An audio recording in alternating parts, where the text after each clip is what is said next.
وعلى آل محمد.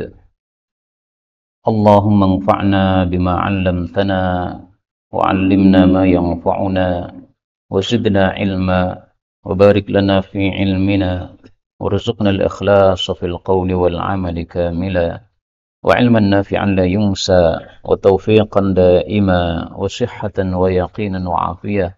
اللهم افتح لنا كل خير، اللهم افتح لنا كل خير، اللهم افتح لنا كل خير، amin ya rabbal alamin. Alhamdulillah kaum muslimin rahimakumullah. Kita lanjutkan pengajian kitab Al-Mukhtasar As-Saghir lil Jami' As-Saghir. Seperti biasa insyaallah satu majelis kita baca 10 hadis. Dan kita sudah sampai pada hadis yang ke-51. Faqala al-muallif hafizahullahu ta'ala wa nafa'ana bihi wa bi'ulumihi fid dharain amin. Khaba rugi abdun seorang hamba, wa khasira dan rugi, jadi sangat rugi seorang hamba yang lam yaj'alillah, Allah tidak menjadikan atau tidak meletakkan fi qalbihi di dalam hatinya rahmatan kasih sayang lil bashar kepada manusia. Hadis ini menunjukkan dua hal. Yang pertama bahwa sikap kasih sayang kepada sesama makhluk, sesama manusia ini adalah diperintahkan di dalam Islam. Karena diancam orang yang tidak punya kasih sayang pada hatinya, diancam khasira, rugi. Ruginya kenapa? Dijelaskan dalam hadis yang lain, orang yang tidak punya kasih sayang tidak akan dikasih sayangi oleh Allah. Nah, maka rugi dia karena tidak mendapatkan kasih sayang dari Allah Subhanahu wa taala. Maka supaya mendapat kasih sayang dari Allah, kita juga harus kasih sayang kepada sesama makhluk, kepada sesama manusia juga. Rasul sallallahu alaihi wasallam bersabda, "Irhamu man fil ardi yarhamkum man fis sama. Ar-rahimun yarhamuhumur rahman." Orang-orang yang kasih sayang akan dikasih sayangi oleh Allah Subhanahu wa taala. Irhamu man fil ardi, kasih sayangilah orang-orang yang ada di bumi. Yarhamkum man fis sama, akan menyayangi kalian zat yang ada di atas langit, yaitu Allah Subhanahu wa taala. Hadis riwayat Abu Dawud. Ini hurufnya saya kecilkan, ini masih terlihat betul Pak? Masih nggih? Coba saya besarkan lagi. Khutut wa alwan, khat ardin nusus. Nah, biasanya itu di angka 48 ini. Ini lebih besar ini. Nah, ini jelas sekali Allah akan merahmati orang-orang yang rahmat. Maka yang tidak punya rahmat tidak akan dikasih sayang oleh Allah Subhanahu wa taala. Karena itu di dalam Islam ini kita diajari untuk berbuat baik kepada sesama makhluk, meskipun itu bukan makhluk yang berakal. Hewan misalnya, itu tidak berakal, tapi kita disuruh untuk kasih sayang kepada hewan. Tidak boleh semut tiba-tiba tanpa salah dibunuh, itu nggak boleh. Kalau semut salah karena menggigit, nah dibunuh silahkan. Atau dikhawatirkan menggigit karena dia mengitari anak kecil kita misalnya lagi tidur, nah dikhawatirkan nanti masuk telinganya, nah, maka dibunuh nggak apa-apa. Tapi tanpa salah sama sekali, tanpa ada kemungkinan untuk dia mengganggu, maka tidak boleh kita untuk membunuhnya. Bahkan kita kasih makan kepada makhluk bernyawa dikasih pahala oleh Allah. Fi kulli dzatika bidin harra ajrun. Setiap makhluk yang memiliki hati yang hidup, kalau kita kasih makan, maka ajrun, ada pahalanya.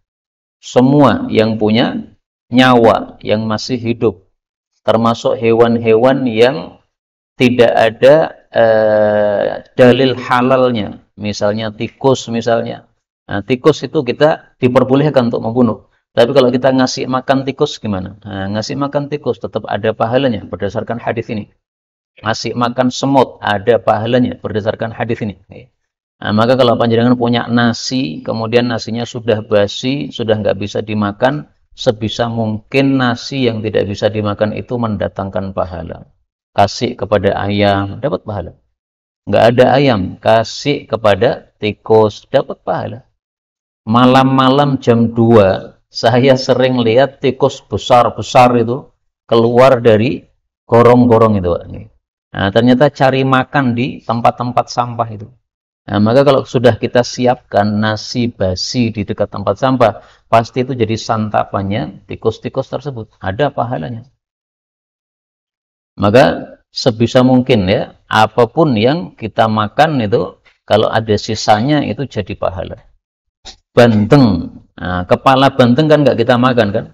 Durinya kan nggak kita makan. Itu sebisa mungkin jadi pahala. Kasih ke kucing, ada pahalanya. Maka untuk riri atau apa namanya, duri-durinya banteng itu biasanya saya nggak buang, Pak. Tapi saya kumpulkan, habis itu saya taruh di luar rumah di dekat wadah sampah. Nah, itu biasanya pagi hari sudah hilang. Nah, kucingnya siapa yang makan nggak ngerti. Tapi saya yakin itu pasti ada pahalanya dari Allah berdasarkan hadis ini. Fi kulli dzatika bidin harra ajrun. Harra itu artinya panas, hati yang panas maksudnya hati yang masih hidup. Panas maksudnya panas dengan kehidupan. Ya. Ada juga yang mengatakan panas karena kehausan. Maka hewan yang kehausan kalau kita kasih minum ada pahalanya. Itu dua tafsir untuk kata-kata harra ini. Sebaliknya, kalau kita tidak kasih sayang kepada binatang, maka bisa kita masuk neraka. Fi hirrotin. Ada seorang wanita, himyariyah dari himyar, sauda, hitam kulitnya, tawilah, tinggi tubuhnya. Tu'adzab, dia disiksa dalam neraka, kata Nabi. Fi hirrotin, gara-gara kucing, laha, milik dia. Robatotha, dia ikat, falam tut'imha, tidak dikasih makan, walam tasqiha, tidak dikasih minum. Walam tada'ha ta'kul min khasyashil ardi, tidak dibiarkan lepas makan dari serangga-serangga bumi, akhirnya mati, maka masuk neraka. Ini hadis riwayat Imam Muslim. Nah, maka menunjukkan bahwa kalau kita berbuat jahat kepada binatang itu berdosa, kita berbuat baik kepada binatang itu ada pahalanya, karena termasuk rahmat kepada binatang tersebut. Yang kedua, hadis ini sekaligus menunjukkan bahwasanya Allah mencintai sifat-sifatnya. Allah punya sifat rahmat, maka Allah pun menyukai sifat rahmat tersebut. Sehingga orang-orang yang punya rahmat disukai juga dan dirahmati oleh Allah Subhanahu wa Ta'ala. Makanya para ulama mengatakan Allah yuhibbu sifatihi. Allah menyukai semua sifatnya Allah. Wa yuhibbu man ittasafa biha, dan menyukai siapapun yang meniru sifatnya Allah Subhanahu wa Ta'ala. Tapi sifatnya Allah ada dua macam ya. Ada yang pantas untuk Allah saja, nah itu nggak bisa kita tiru. Ada yang bisa ditiru oleh makhluk, itu adalah sifat-sifat terpuji, itulah yang kita disuruh untuk menirunya. Hadis 52. Khalifu, selisilah al-musyrikin, orang-orang musyrik. Ahfu, potonglah asyawariba, kumis-kumis. Wa aufiru, dan biarkanlah al-liha, jenggot-jenggot. Lebih tepatnya sebenarnya janggut-janggut ya, karena jenggot itu bahasa Jawa. Hadis muttafaqun alaih. Hadis ini menunjukkan tiga hal. Pertama, kita disuruh untuk menyelisih orang-orang musyrik. Jadi adat-adat orang-orang kafir jangan kita ikuti. Orang kafir punya adat merayakan ulang tahunnya dengan lilin sejumlah usianya, kemudian ditiup. Nah, itu jangan ditiru. Orang-orang kafir punya perayaan, merayakan kemerdekaan dengan macam-macam apa? Lomba-lomba. Itu katanya asalnya dari Belanda itu, Pak. Nah, maka tidak pantas kita apa? Melakukan itu. Itu adalah adatnya orang-orang kafir. Bahkan ketika Nabi melakukan puasa Asyura tanggal 10 Muharram, para sahabat bertanya, "Ya Rasulullah, ini orang-orang kafir juga puasa Asyura, orang-orang Yahudi." Maka Rasulullah mengatakan, "Baiklah, tahun depan kalau masih hidup, saya akan puasa tanggal 9 sama tanggal 10, 2 hari." Kenapa? Supaya tidak menyerupai orang-orang kafir. Meskipun puasa Asyura 1 hari nggak apa-apa, yang penting niatan kita bukan untuk menyerupai orang-orang Yahudi. Yang kedua, hadis ini menunjukkan disunnahkannya memotong kumis. Nah, memotong kumis ini diperselisihkan oleh para ulama bagaimana kaifiyatnya. Menurut sebagian ulama, dipotong habis sampai tidak tersisa.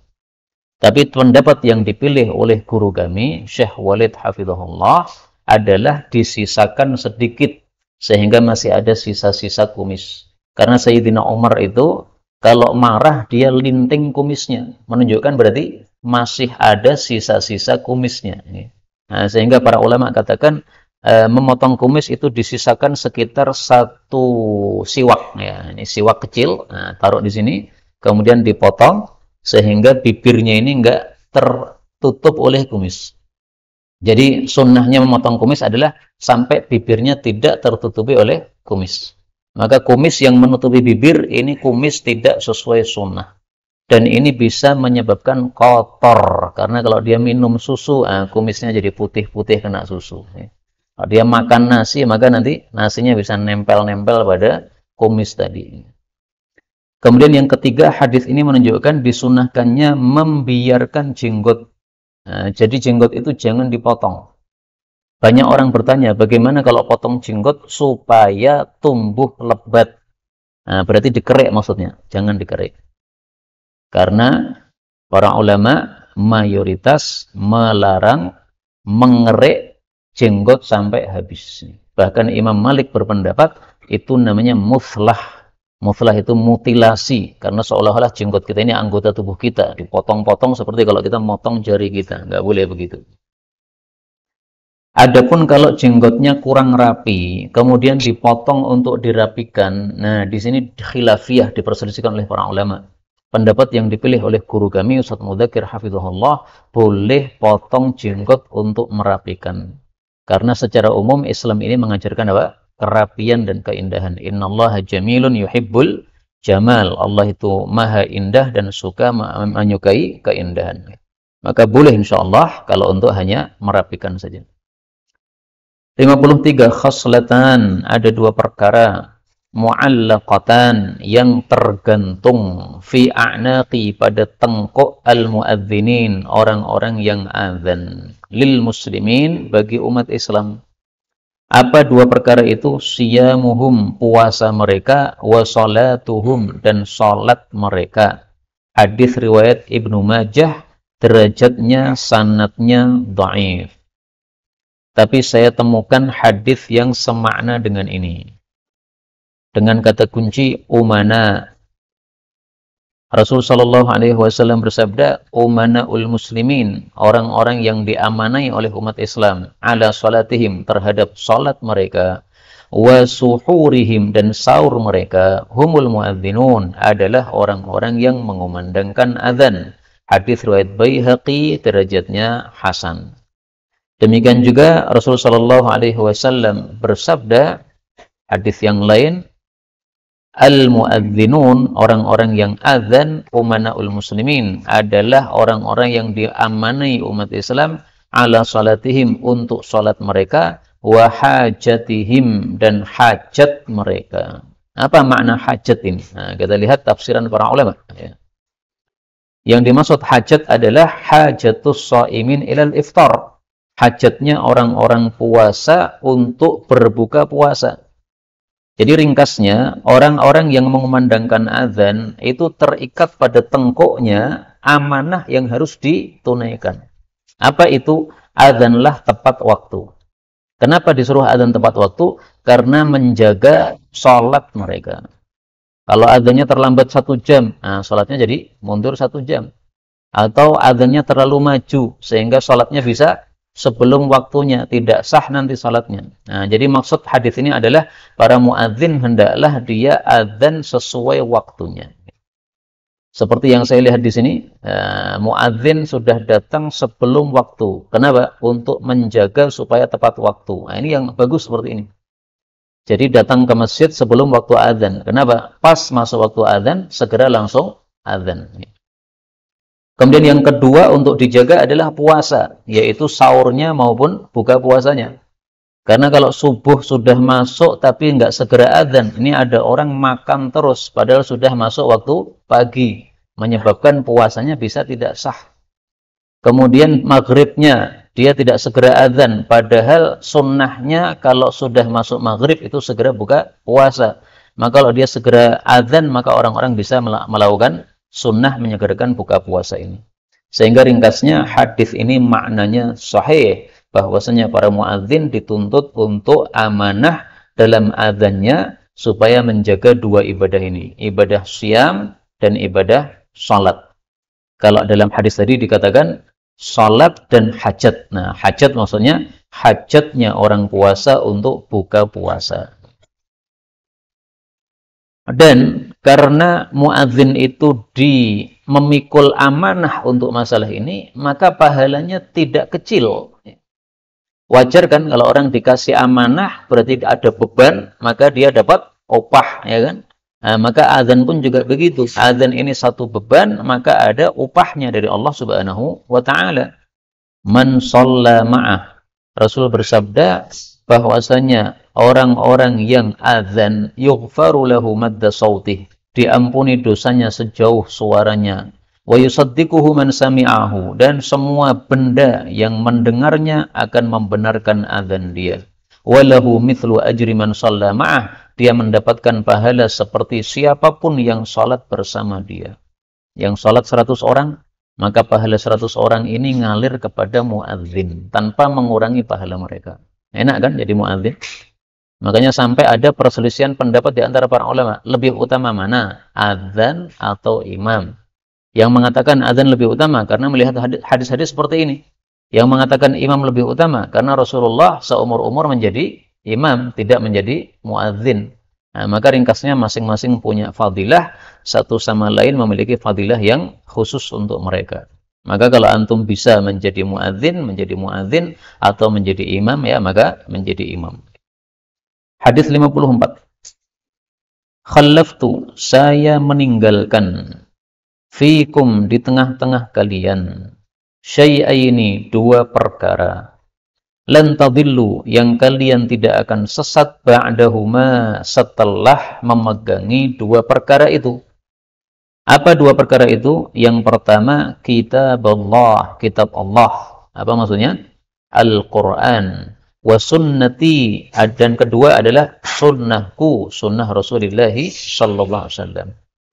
Walay yatafarraqa, dan Quran dan sunnah itu tidak akan berpisah, hatta yarida, sehingga keduanya datang, alayya, kepada saya, al-haudha, di telaga. Telaga apa? Telaga Kautsar. Hadis riwayat Abu Bakar Asy-Syafi'i dalam kitab Al-Ghailaniyat. Dan kitab Al-Ghailaniyat ini termasuk kitab yang saya belum pernah membukanya sama sekali, nggak tahu kitabnya kayak apa. Tapi hadisnya sahih. Hadis ini menunjukkan bahwa Nabi Muhammad sallallahu alaihi wasallam, karena beliau seorang nabi, maka ketika mati tidak meninggalkan harta warisan, tapi meninggalkan dua warisan untuk seluruh umatnya. Harta warisan untuk anak-anaknya nggak ada. Yang ditinggalkan pertama adalah Quran, yang kedua adalah sunnah untuk dipegangi oleh umatnya. Dan beliau menjanjikan kalau dua ini dipegangi, maka pasti akan selamat dari kesesatan. Sehingga tidak bisa kita hanya menerima Quran kemudian menolak hadis, nggak bisa. Yang disebut sebagai ingkarus sunnah, para pengingkar sunnah. Maunya Quran tok, tidak mau hadis. Dan orang-orang yang mengatakan ingkarus sunnah itu sebenarnya bohong mereka. Karena kalau mereka menikah, mereka pasti pakai aturan Islam. Cara menikah aturan Islam nggak ada dalam Quran, adanya dalam sunnah Nabi Sallallahu Alaihi Wasallam. Demikian juga kalau mereka mati misalnya, dikubur, cara penguburannya pakai sunnah Nabi mereka. Sehingga perkataan mengingkari sunnah itu sebenarnya perkataan yang sangat batil, tidak mungkin bisa dilakukan oleh seseorang, karena Quran ini tidak cukup untuk kehidupan kita, harus dilengkapi dengan sunnah sebagai penjelasannya. Jadi bedanya Quran dengan sunnah, kalau Quran itu hanyalah global, kalau sunnah itu dalil-dalilnya terperinci. Aqimus shalah, tegakkan sholat, itu dalam Quran. Rinciannya sholat apa saja yang wajib ditegakkan, ini sunnah. Waktunya kapan saja dilakukan, ini sunnah. Di Quran tidak ada. Kemudian Perkataan ini, kitab Allah wa sunnati, Al-Quran dan sunnah.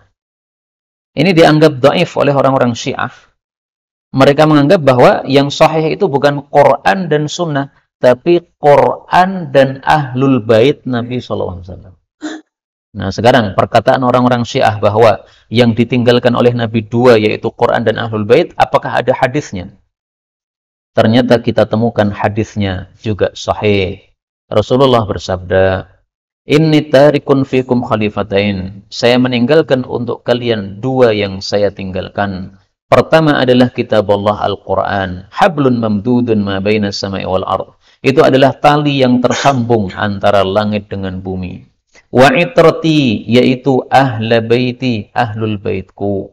Wa innahuma, dan sesungguhnya Quran dan ahlul baitku, la yatafarraqa, tidak akan berpisah, hatta yarida alayyal haud, sampai keduanya datang ke telaga kepada saya. Hadis riwayat Ahmad, derajatnya adalah sahih juga.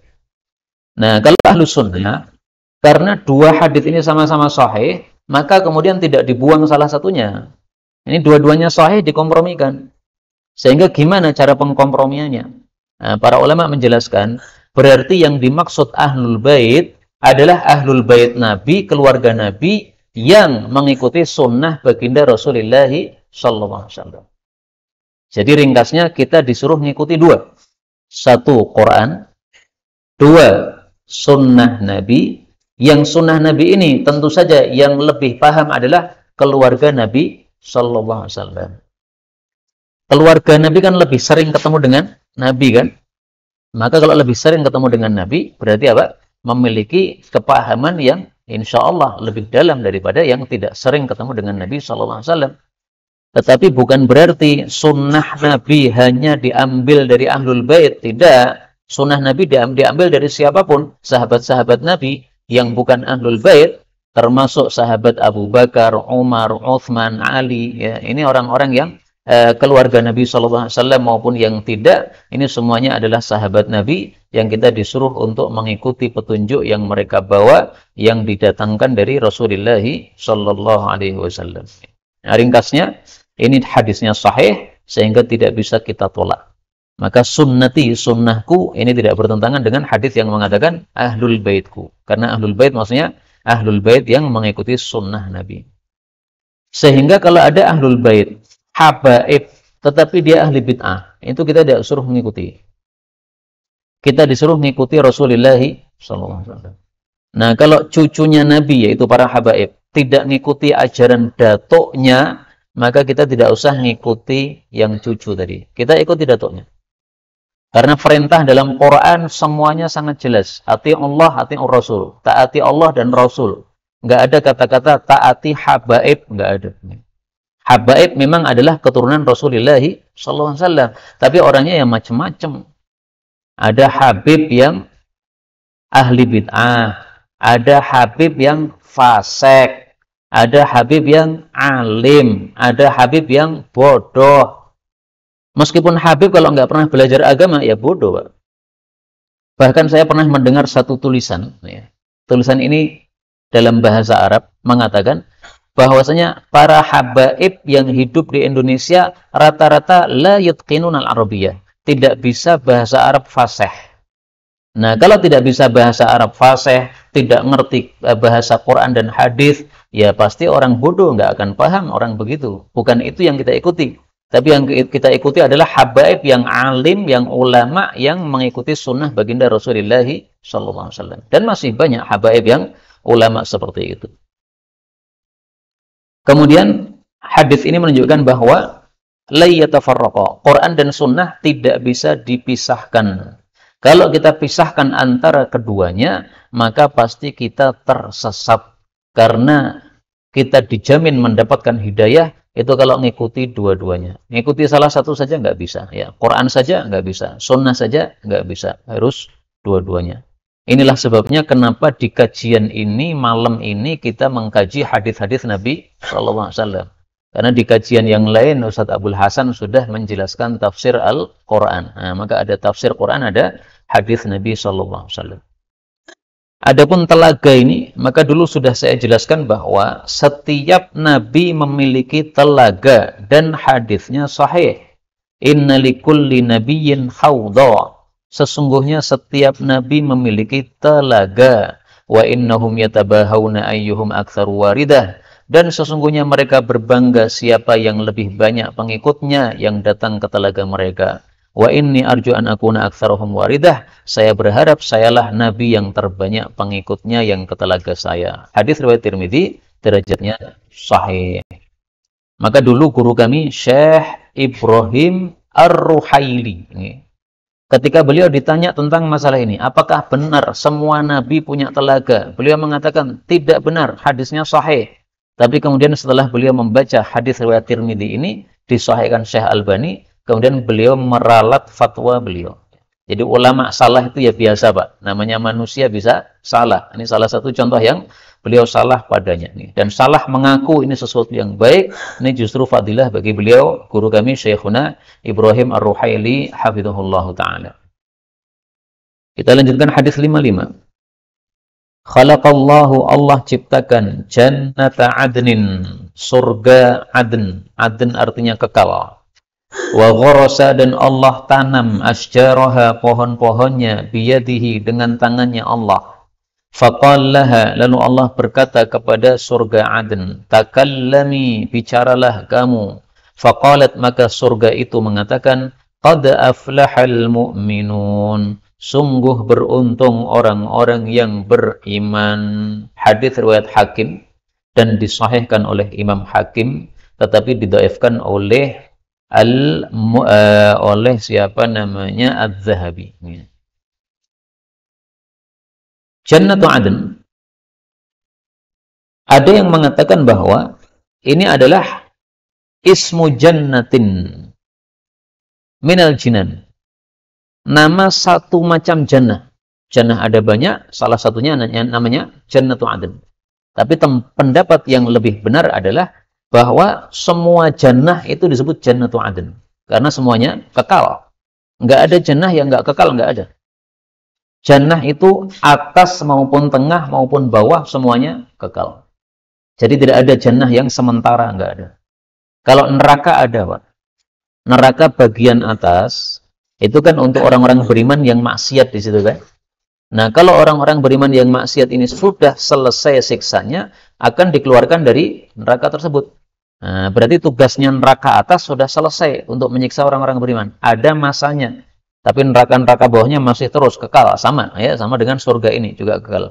Maka ringkasnya Jannatu Adn ini adalah nama untuk semua surga yang ada 100 derajat itu, semuanya adalah Jannatu Adn, tidak hanya satu macam jannah dari 100 jannah tersebut. Kemudian hadis ini menunjukkan bahwa yang menanam pohon-pohon surga adalah Allah Subhanahu wa taala, biyadihi, dengan tangannya Allah. Menunjukkan Allah punya tangan, tapi jangan dibayangkan seperti manusia. Tangannya manusia ini ada jarinya 5 gini. Allah jangan dibayangkan seperti itu. Pokoknya Allah itu laisa kamitslihi syai'un. Tidak ada sesuatu seperti Allah. Kullu ma khatara bibalik fahuwa ala khilafi dzalik. Apapun yang terbersit dalam benak kita tentang Allah, Allah tidak seperti itu. Jadi kita membayangkan apapun, nggak akan bisa tepat sesuai dengan kondisi Allah Subhanahu wa Ta'ala. Maka nggak boleh kita membayangkan Allah, ya. Tidak boleh kita membayangkan Allah, karena dilarang oleh Nabi, la tafakkaru fillah, jangan memikirkan atau membayangkan tentang Allah Subhanahu wa Ta'ala. Tapi memang karena hadis ini diperselisihkan derajatnya oleh para ulama, ya kita nggak ngerti ya apakah betul bahwasanya betul-betul yang menanam pohon itu adalah Allah, ataukah Allah serahkan penanamannya kepada para malaikat, karena hadisnya masih diperselisihkan oleh para ulama. Nah, hadis ini menyebabkan saya ingin menulis satu buku dengan judul Mi'atu Hadis fi Tafsiril Qur'ani bil Hadis. 100 hadis yang menafsirkan ayat-ayat Quran dengan hadis Nabi SAW. Karena ini kan bicara tentang qad aflahal mu'minin. Ini adalah satu ayat dalam Al-Quran pada surat apa? Al-Mu'minun, ayat pertama. Sehingga hadis ini sangat bagus untuk dijadikan sebagai penjelasan bagi ayat ini. Sungguh beruntung orang-orang beriman. Nah, dari hadis tadi kita tahu berarti yang dimaksud beruntung adalah masuk surga. Jadi jangan salah paham. Qad aflah, sungguh beruntung, berarti pasti duitnya akan banyak. Ngawur itu. Karena ada orang, Pak, memahami begitu. Kalau pengen duitnya banyak melimpah, lakukan surat Al-Mu'minun. Gimana? Alladzina hum fi salatihim khasyi'un. Kalau salat khusyuk, maka duitmu nanti banyak. Lalailah, tinggalkanlah perkara-perkara yang sia-sia. Sungguh-sungguhlah bekerja, maka nanti akan duitnya banyak. Lakukanlah zakat, maka duitmu akan berkah sehingga duitnya banyak. Mikirnya duit tok. Itu gara-gara aflaha diartikan untung-untung dunia. Ini salah tafsir begini. Coba tampilkan satu kitab tafsir yang mengatakan aflaha, beruntung itu duitnya banyak. Mana ada kitab tafsir kayak gitu? Maka aflaha, beruntung, maksudnya masuk surga berdasarkan hadis ini. Ya, makanya surga pertama kali dia mengatakan adalah qad aflahal mu'minun, seolah-olah dia mengatakan beruntung orang beriman karena masuk ke dalam saya nanti. Mudah-mudahan semua kita masuk surga tanpa hisab, tanpa adab. Amin ya rabbal alamin. 56. Khamsun, ada 5 perkara la ya'lamuhunna, yang tidak mengetahui 5 perkara tadi illallah, selain Allah. 5 perkara ini disebut apa? Mafatihul ghaibi, kunci-kunci keghaiban, yang disebutkan oleh Allah Subhanahu wa taala pada surah Al-An'am ayat 59. Wa indahu mafatihul ghaibi, dan Allah memiliki kunci-kunci keghaiban. Kemudian perinciannya disebutkan oleh Allah Subhanahu wa taala pada surat yang lain, yaitu surat Luqman ayat 34.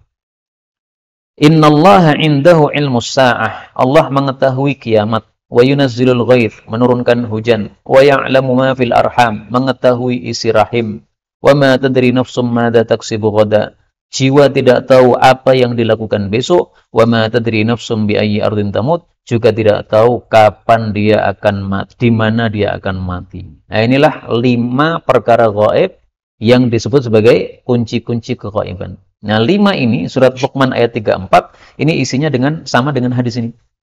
Maka di hadis ini nomor 1 Nabi mengatakan innallaha indahu ilmus sa'ah. Sesungguhnya Allah hanya dialah yang memiliki ilmu tentang kiamat. Indahu, hanya dia Allah. Kok diartikan hanya, kenapa? Karena ini susunnya terbalik, Pak. Mestinya biasanya itu ilmu sa'ati indahu. Biasanya begitu.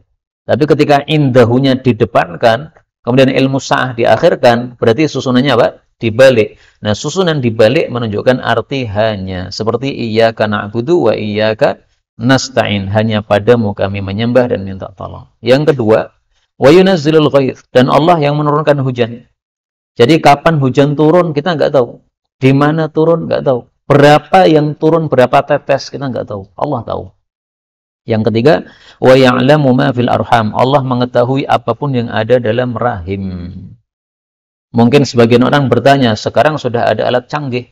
Dengan USG kita bisa mengetahui isi rahim. Nah, maka jawabnya adalah yang dimaksud ya'lam, mengetahui, ini mengetahui secara total. Baik mujmal, global, maupun tafsil, terperinci. Kalau USG itu hanya mengetahui global saja, tidak mengetahui terperinci. Dan kadang-kadang salah. Karena teman saya cerita, pas anak pertama, dia siapkan baju-baju untuk bayi laki-laki. Karena di USG cowok. Ternyata keluar cewek, rakanggu kabeh. Akhirnya dihadiahkan kepada teman-temannya. Nah, USG bisa salah. Yang keempat, wa ma tadri nafsun, dan tidaklah mengetahui suatu jiwa itu madza taksibu ghada, apa yang dia lakukan besok hari. Di sini tertulis taksabu, mestinya diganti ya, taksibu, sinnya dikasroh. Jadi kita manusia ini besok melakukan apa kita nggak tahu. Kita punya rencana, oke, tapi apakah rencana selalu terlaksana? Tidak. Misalnya kita ingin safar, ternyata besoknya sakit, nggak jadi safar. Nah, berarti nggak tahu kita. Yang kelima, wa ma tadri nafsun, tidaklah jiwa tahu bi ayyi ardin, di bumi mana tamutu, dia akan mati. Sebenarnya kita tidak tahu di mana mati dan kapan mati, ya kan? Tapi kenapa hanya disebutkan di mananya saja? Kapannya kok nggak disebutkan? Karena kalau kapan, jelas kita nggak tahu. Kalau di mana kita mati, kita bisa milih. Misalnya pas kita sakit, wah saya pengen matinya di kampung, nah, segera pulang kampung, supaya nanti matinya di kampung, dikubur di kampung. Kita masih bisa usaha. Tapi kalau waktu mati, kita pilih usia berapa? Nggak mungkin bisa. Sehingga disebutkan tempat, karena kalau tempat saja kita nggak tahu, padahal kita bisa milih, apalagi waktunya tambah tidak akan mungkin kita tahu lagi. Nah, inilah keindahan bahasa hadis dan bahasa Quran ya. Disebutkan sesuatu yang rendah karena sesuatu yang lainnya sudah lebih jelas tidak mengetahui lagi. Dan ini termasuk kefasihan di dalam menjelaskan suatu masalah dengan gamblang. Hadis riwayat Ahmad sahih. Nah, ini 5 ini perlu dihafalkan. Ya. Kiamat, hujan, rahim, nah ini 3, kemudian tambah 2 lagi, yaitu amalan manusia dan kapan di mana dia mati. Hadis 57, khilafatun nubuwah, khilafah kenabian, pengganti kenabian. Itu adalah salasuna sana, lamanya 30 tahun. Tsumma kemudian yu'tillahu, Allah memberikan al-mulka, kerajaan, mayyasha, kepada siapapun yang dia kehendaki. Hadis riwayat Abu Dawud sahih. Hadis ini menunjukkan fadilah masa khulafaul khamsah, 5 khalifah. Siapa 5 khalifah? Abu Bakar, Umar, Utsman, Ali, Hasan. Kenapa? Karena masa 5 khalifah ini ternyata kalau dihitung dari Nabi wafat sampai lengsernya Hasan dari khilafah itu tepat betul-betul 30 tahun. Sehingga hadis ini dianggap oleh para ulama termasuk mukjizat. Nabi mengetahui sesuatu yang belum terjadi, padahal ini kejadiannya setelah Nabi wafat. Mari kita hitung, Abu Bakar menjadi khalifah berapa tahun? 2 tahun. Umar menjadi khalifah berapa tahun? 10 tahun. 10 tambah 2 menjadi 12. Maka Utsman menjadi khalifah 12 tahun. 12 tambah 12, 24. Sisa berapa? 6 tahun. Maka Sayyidina Ali menjabat khalifah 6 tahun. Tapi kalau di total, ini 2 plus 10 plus 12 plus 6, ini masih ada sisa 6 bulan. Ini, untuk 30 tahun itu. Nah, ternyata pas Hasan menjadi khalifah 6 bulan, kemudian dia melengserkan diri, dia ngalah kepada Muawiyah, itu pas betul-betul 30 tahun. Maka justru ngalahnya Hasan ini 2 fadilah. Fadilah pertama, Hasan ngalah dalam rangka supaya tidak ada perang sesama umat Islam. Karena waktu itu dia lihat kelompoknya Muawiyah datang dengan tentara yang banyak. Tentaranya Hasan lebih banyak. Sehingga seandainya terjadi perang, insya Allah lebih menang yang kelompoknya Hasan. Karena tentaranya lebih banyak. Tetapi Hasan mikir, ini saya umat Islam, Muawiyah juga umat Islam. Sama-sama sahabat Nabi. Daripada umat Islam perang, udahlah, mending ngalah saja. Maka dia datangi Muawiyah, dia katakan, saya serahkan khilafah kepada engkau, tetapi saya minta beberapa persyaratan. Nah, minta syarat-syarat. Syarat-syaratnya apa saja saya nggak ngerti. Katanya Muawiyah memberikan syarat-syarat itu kepada Hasan bin Ali, wallahu a'lam bishawab. Fadilah yang kedua, ketika Hasan bin Ali melengserkan diri, berarti dia menjabat khalifah sebagai khalifah selama 6 bulan, maka malah tepat sesuai sabda Nabi khilafatun nubuwah. Berarti dia termasuk khulafa yang dimaksud dalam hadis ini. Adapun Sayyidina Muawiyah, sahabat Nabi juga, dia sudah bukan khalifah, tetapi al-mulk, kerajaan. Apa bedanya khilafah dengan kerajaan? Coba perhatikan penjelasan Al-Imam Al-Munawi. Yang disebut khilafah adalah liman sadaqa hadzal ism bi'amalihi bis sunnah, bi'amalihi lis sunnah. Disebut khilafah kenabian, pengganti kenabian karena melakukan sunnah Nabi. Wal mukhalifun muluk. Adapun yang menyelisih sunnah Nabi disebut kerajaan. Berarti ketika Muawiyah menjabat sebagai khalifah, menjabat sebagai apa? Pemimpin Amirul Mukminin, itu sudah mulai ada penyimpangan terhadap sunnah Rasulullah sallallahu alaihi wasallam. Ini penjelasan Imam Munawi loh ya, bukan penjelasan saya. Tapi kalau mau kita jujur, Muawiyah itu sahabat Nabi, dan dia juga menegakkan sunnah-sunnah Nabi sallallahu alaihi wasallam. Meskipun ada sebagian sunnah Nabi yang dia tidak lakukan. Misalnya, ketika dia akan mati, dia mengangkat anaknya Yazid sebagai khalifah pengganti. Nah, sunnah Nabi tidak seperti itu. Apakah Nabi ketika mau wafat menyuruh anaknya, hei anakku nanti kamu ganti saya? Enggak. Kalau kerajaan diturunkan ke bawah kepada keturunannya, anak, cucu, cicit, itu namanya kerajaan. Kalau khilafah enggak begitu. Majelis syura musyawarah, siapa yang berhak untuk menjadi khalifah. Yazid anaknya Muawiyah ini tidak pantas jadi khalifah. Kenapa? Masih ada orang-orang yang sangat mulia di masa itu. Sahabat-sahabat Nabi masih banyak. Kenapa enggak dia angkat orang mulia? Malah dia angkat Yazid bin Muawiyah yang kontroversi dia itu. Orangnya kontroversi kenapa? Ada yang mengatakan suka mabuk dan sebagainya. Ya meskipun ada yang membantah, enggak suka mabuk. Pokoknya lah dia ada kontroversi.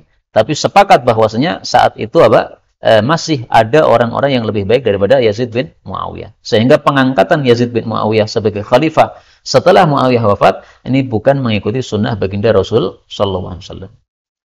Tapi tolong diingat ya, kerajaannya Muawiyah ini sudah kita jelaskan dulu, maka tidak usah saya kutipkan lagi riwayatnya, riwayat Tabarani, bahwa Nabi mengatakan mulkun wa rahmatun. Kerajaannya Muawiyah itu adalah kerajaan yang penuh dengan rahmat, kasih sayang. Jadi kerajaannya Muawiyah ini dipuji oleh Rasulullah sallallahu alaihi wasallam. Adapun kerajaan-kerajaan setelahnya, nah itu yang dicela oleh Nabi sebagai kerajaan yang zalim, yang suka menggigit rakyatnya dan sebagainya. Tapi Muawiyah dipuji oleh Rasul sallallahu alaihi wasallam. Hadis 58. Khiyarukum, orang-orang terbaik di antara kalian, ahasinukum, yang paling bagus di antara kalian akhlaqan, akhlaknya. Al-muwatta'un, orang-orang yang lunak, aknafan, lambungnya. Wasyirarukum, dan orang-orang jelek di antara kalian adalah as-sarfarun, orang-orang yang banyak bicara. Al-mutafayhiqun, mutafayhiqun artinya adalah orang-orang yang meluas-luaskan bicaranya. Al-mutasyaddiqun, orang-orang yang mendahsyat-dahsyatkan bicaranya. Jadi intinya orang yang banyak omong dan menampak-nampakkan kefasihannya atau kelihayannya berbicara. Nah, itu tanda orang jelek begitu. Menampilkan kelincahannya dalam bicara. Bukan berarti setiap orang fasih jelek, bukan ya. Rasulullah juga fasih. Kita lihat para ulama-ulama yang ilmunya tinggi juga fasih. Habib Rizik kalau ngomong, Masya Allah, semua orang pada terdiam mendengarkan karena fasihnya. Nah, ini bukan termasuk yang di sini. Hadis ini menunjukkan bahwa orang terbaik adalah yang akhlaknya baik. Akhlaknya baik disebutkan di sini, orang yang lunak lambungnya. Apa maksudnya lunak lambungnya? Maksudnya tidak kasar kepada orang, sehingga dikatakan lunak lambungnya. Orang dekat itu biasa, nggak ada masalah. Jadi orang yang akhlaknya buruk digambarkan seorang-orang lambungnya ini kasar, sehingga orang tidak mau mendekat. Karena kalau kasar atau berduri nanti akan terkena durinya. Nah ini lambungnya lembut, lunak, sehingga orang dekat sama dia, itu maksudnya. Karena itu akhlak yang baik ini menyebabkan orang dinilai tinggi di dalam Islam, disebut sebagai khiyarukum, orang-orang yang terbaik. Maka untuk menjadi orang terbaik tidak harus ulama. Dalam hadis yang lain memang orang terbaik adalah yang mempelajari Quran dan mengajarkannya. Khairukum man ta'allamal Qur'ana wa 'allamah. Orang baik di antara kalian adalah yang mempelajari Quran dan mengajarkannya. Nah, berarti para ulama nih. Tapi apakah yang tidak ulama tidak ada kesempatan untuk menjadi orang terbaik? Masih ada kesempatan. Jadi jalan menuju surga itu banyak caranya. Turukul khair. Jalur-jalur kebaikan itu banyak. Kalau bisa jadi ulama, jadi ulama. Kalau nggak bisa nih, ada solusi yang lain. Ahasinukum akhlaqon. Akhlaknya baik. Kalau jadi ulama plus akhlaknya baik, nah ini sudah nggak bisa ditandingi. Tapi kalau ulama saja, tapi dia keras atau kasar, nah ada seperti itu, nah, maka itu derajatnya di bawah. Atau orang yang tidak ulama tapi akhlaknya baik. Masya Allah, semua orang memuji akhlaknya baik. Sehingga ketika mati semua orang ngomong, ini akhlaknya baik. Nah ini adalah orang-orang baik juga. Maka kalau kita bisa, kita menjadi khiyarukum ahasinukum akhlaqan. Orang-orang terbaik yaitu yang bagus akhlaknya. Hadis 59. Khairul ashabi, sebaik-baik sahabat, indallahi, di hadapan Allah, adalah khairuhum, yang paling baik di antara mereka, li sahibih, kepada sahabatnya. Wa khairul jiran, dan sebaik-baik tetangga, indallahi, di hadapan Allah, adalah khairuhum, yang terbaik di antara mereka, li jarih, kepada tetangganya. Hadis riwayat Tirmidzi sahih. Hadis ini sebenarnya mirip dengan hadis sebelumnya, yaitu disuruh kita perbagus akhlak. Tetapi hadis ini mengerucutkan, terutama siapa kita berakhlak, kepada orang-orang sekitar kita. Sekitar kita siapa? Al-ashab, teman-teman. Nah, istri itu termasuk teman, Pak. Sehingga kata-kata khairul ashab ini sudah masuk kebaikan suami kepada istri, kebaikan istri kepada suami. Kepada teman baik, tapi kepada istri kasar, nampar. Nah, itu bukan termasuk khairul ashab. Justru istrimu lebih berhak untuk dibaiki daripada orang-orang itu. Karena istri itu lebih dekat kepada suaminya daripada orang-orang luar. Nah, maka dalam hadis yang lain Rasulullah menghasung kita untuk baik kepada istri. Khairukum linisaihim. Kata beliau, khairukum, orang-orang yang terbaik di antara kalian adalah khairukum linisaihim. Khiyarukum, orang-orang yang terbaik di antara kalian, khiyarukum linisaihim, adalah yang terbaik kepada istrinya masing-masing. Hadis riwayat Tirmidzi sahih. Sehingga orang yang sabar terhadap gangguan istrinya, ini orang yang perlu diancungi jempol ini. Karena sebenarnya kan suami itu derajatnya di atasnya, Pak. Istri itu kan rakyat. Mestinya rakyat itu manut kepada ketuanya atau pemimpinnya. Tapi ada rakyat yang bandel sama pemimpinnya. Nah, kalau pemimpinnya bisa sabar, itu berarti apa? Pemimpin yang Masya Allah. Kalau rakyat tidak taat kepada pemimpin, ya itulah rakyat yang tidak baik, ya. Sehingga pemimpinnya dihasung untuk sabar dalam menghadapi itu. Ini fadilah yang tidak semua orang bisa melakukannya. Kemudian yang kedua selain sahabat adalah jiran, tetangga. Tetangga ini juga orang yang sering ketemu dengan kita. Keluar rumah ada tetangga, kita datang ke masjid ada tetangga lagi. Kemudian ada acara-acara kita ketemu tetangga lagi. Nah, maka harus baik kepada tetangga. Tadi sebelum saya berangkat ke sini, saya mendengar suara orang marah-marah. Saya keluar rumah, ternyata tetangga yang pojok itu nggak bisa masuk ke rumahnya gara-gara ada orang parkir nyegati jalan. Nah, ini parkir nyegati jalan ini nggak benar. Parkir harus yang bagus, yang rapi, sehingga jangan sampai tetangganya gara-gara parkir kita nggak benar, dia nggak bisa masuk ke rumah dia sendiri. Mobil diparkir di depan rumah, padahal ada mobil lain yang perlu masuk. Ini jalannya kecil, nggak bisa untuk 2 mobil. Dolim parkir seperti ini. Kalau nggak punya tempat parkir, nggak usah punya mobil. Maka saya pernah satu kampung tuh ada tulisan, yang mau beli mobil, siapkan tempat parkirnya dulu. Nah, bagus ini, apa namanya aturannya. Kalau nggak punya tempat parkiran, ngapain beli mobil? Udah pakai motor saja sudah. Karena itu kaum muslimin rahimani wa rahimakumullah, ringkasnya ya, Islam itu mengajarkan kepada kita untuk berakhlak yang baik, terutama kepada orang-orang yang ada di sekitar kita. Dan makna ini disuruh kita untuk berakhlak yang baik, ini sudah ada dalam ayat-ayat Al-Quran yang sangat banyak. Misalnya Allah mengatakan, khudil afwa wa'mur bil 'urfi wa a'rid 'anil jahilin. Surat A'raf ayat 199. Khudil afu, ambillah permaafan, suka memaafkan. Nah, termasuk memaafkan kalau ada orang salah, nggak usah marah-marah, nggak usah membentak-bentak.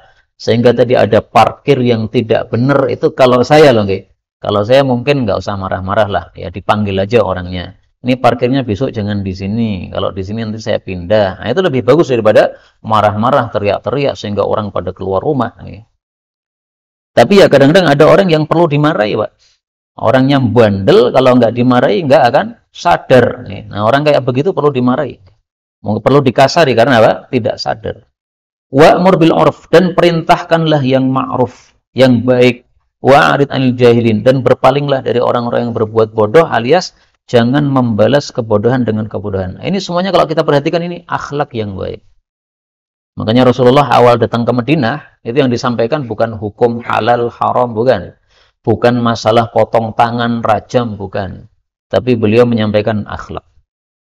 Awal beliau ceramah di Madinah, kata Abdullah bin Salam adalah at'imut ta'am, berikanlah makanan, wa afshus salam, sebarkanlah salam, wa sallu bil laili wan nasu niyam, salatlah di waktu malam ketika orang-orang sedang tidur. Nah, semua akhlak-akhlak yang baik yang diajarkan oleh Rasulullah sallallahu alaihi wasallam. Mudah-mudahan Allah memberikan kita akhlak yang baik sehingga kita menjadi orang-orang yang imannya sempurna di hadapan Allah. Amin ya rabbal alamin. Hadis terakhir.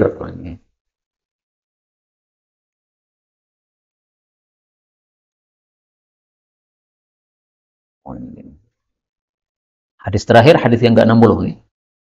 Khairuz zadi, sebaik-baik bekal adalah at-taqwa, taqwa.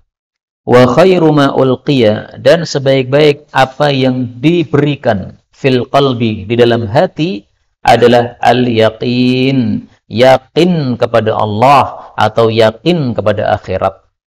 Hadis ini derajatnya dhaifun jiddan, sangat dhaif.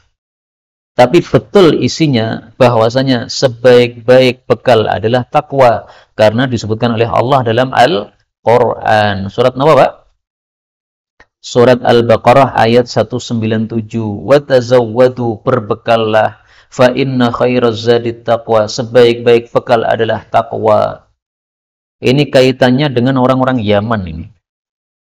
Mereka dari Yaman pergi haji ke Mekah tapi nggak bawa bekal. Kalau ditanya, kenapa nggak bawa bekal? Kita tawakal sama Allah, maka bekalnya adalah tawakal. Tapi sampai Mekah kemudian ngatung-ngatung gini, minta makan. Maka turun ayat ini, wa tazawwadu, berbekallah, fa inna khairaz zadi taqwa. Sebaik-baik bekal itu takwa, bukan ngatung-ngatung gitu. Kalau ngatung-ngatung itu bukan takwa namanya. Takwa itu ngasih, bukan minta. Nah, maka ditegur orang-orang Yaman gara-gara haji tanpa membawa bekal. Kemudian sebaik-baik yang ditaruh dalam hati kita adalah yakin. Ini menurut saya maknanya benar. Kenapa? Mari kita lihat. Ada hadis yang menguatkan makna ini. Ya. Rasulullah SAW bersabda. Dan ini hadis sudah sering kita sampaikan tapi diulang-ulang. Salullahal afwa wal afiyah. Mintalah kepada Allah supaya dimaafkan oleh Allah dan diberi kesejahteraan. Fa inna ahadan lam yu'ta ba'dal yakin khairan minal afiyah. Sesungguhnya seseorang tidaklah diberi setelah diberi yakin sesuatu yang lebih baik daripada diberi kesejahteraan. Berarti yakin ini nomor satu. Setelah itu kemudian kesejahteraan. Nah, maka yakin ini perlu kita minta kepada Allah Subhanahu wa taala. Para ulama mengatakan al-yaqinu miftahul amal. Yakin kepada akhirat itu kunci beramal. Kalau orang tidak punya yakin, nggak mungkin dia beramal. Ada orang suka sedekah. Kira-kira suka sedekah gara-gara apa itu? Yakin ada akhirat, ya kan? Kalau dia nggak yakin ada akhirat, nggak mungkin suka sedekah. Ngapain sedekah? Harta saya butuhkan, malah saya lepas. Saya mengumpulkan susah, malah saya lepas. Nah, orang tidak akan mudah melepaskan harta. Karena diciptakan oleh Allah cinta harta. Tapi karena yakin kepada akhirat, sehingga dia mudah melepaskan. Orang mau salat tahajud padahal ngantuk-ngantuk, kemudian meninggalkan selimutnya, kemudian bangun berwudu salat tahajud. Kenapa? Karena yakin adanya akhirat. Kalau nggak yakin, mana mungkin mau salat tahajud? Jadi semua amal itu kuncinya adalah apa? Yakin. Sehingga para ulama mengatakan al-yaqin miftahul amal. Yakin adalah kunci munculnya amal. Ada yakin, ada amal. Tidak ada yakin, tidak ada amal. Ada seorang sahabat Nabi Shallallahu Alaihi Wasallam, dia ditanya oleh Nabi, bagaimana kondisimu? Maka Harithah mengatakan, kondisi saya sekarang, ra'aitu arsya Rabbi barizan. Saya melihat singgasana Allah sudah tampak terang benderang. Nah, ini orang yakin kayak begini. Seolah-olah singgasana Allah itu sudah tampak depan mata. Surga itu sudah seolah-olah tampak depan mata. Nah, kalau orang sudah bisa begitu, ini pasti rajin beramal. Salat jamaah pasti datang ke masjid, setiap hari pasti bangun malam untuk tahajud. Kalau ada orang yang memerlukan bantuan pasti membantu. Nah, ini semua gara-gara adanya yakin terhadap akhirat, terhadap hari kiamat. Maka kita berdoa kepada Allah Subhanahu wa taala di akhir majelis ini, Allahumma inna nas'aluka al-yaqin wal afiyah. Allahumma inna nas'aluka al-yaqin wal afiyah. Allahumma inna nas'aluka al-yaqin wal afiyah. Allahumma aqsim lana min khashyatika ma tahulu bainana wa baina ma'siyatik, wa min ta'atika ma tuballighuna bihi jannatak, wa min al-yaqini ma tuhawwinu bihi alaina musibatid dunya. Allahumma matti'na bi asma'ina wa absarina wa quwwatina ma ahyaytana waj'alhu al-waritha minna waj'al tha'rana 'ala man zalamana wansurna 'ala man 'adana wa la taj'al musibatana fi dinina wa la taj'al ad-dunya akbara hammina wa la mablagha ilmina wa la tusallit 'alaina man la yarhamuna wa sallallahu wa sallama wa baraka 'ala an-nabiy Muhammad walhamdulillahi rabbil alamin.